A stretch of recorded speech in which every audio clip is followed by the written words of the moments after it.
Have you ever felt lonely around your own family?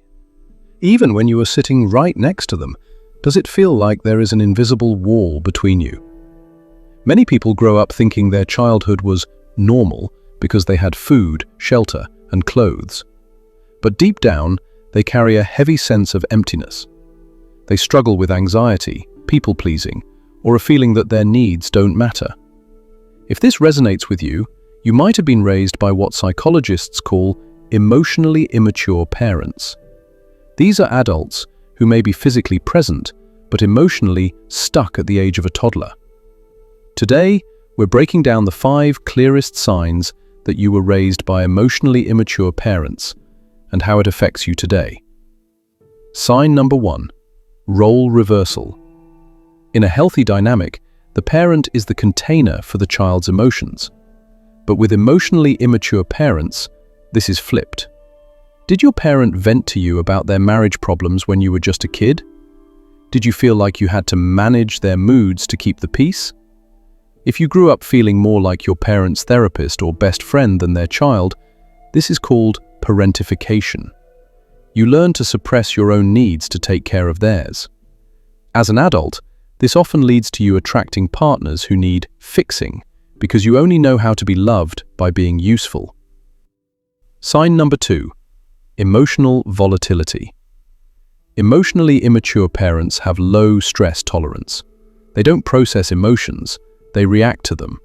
One minute they are fine, the next, they are exploding in rage or collapsing into tears over a minor inconvenience.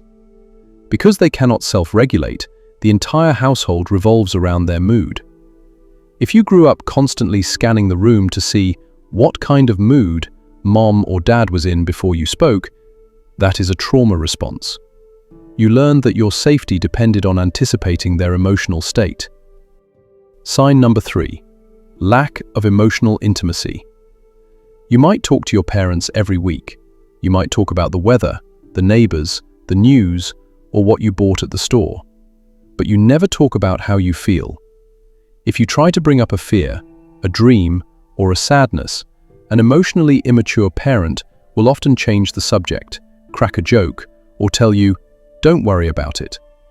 They do this because deep emotion makes them uncomfortable. They don't have the tools to handle your depth, so they force the relationship to stay in the shallow end. Sign number 4, extreme egocentrism. It's not that they don't love you, it's that they can't see past themselves. If you set a boundary, they don't see it as you protecting your energy. They see it as an attack on them. For example, if you say, "I can't come to dinner this Sunday, I'm tired," a mature parent says, "Okay, rest up." An emotionally immature parent says, "You never make time for me. I guess I'm just not important to you." They interpret your independence as rejection.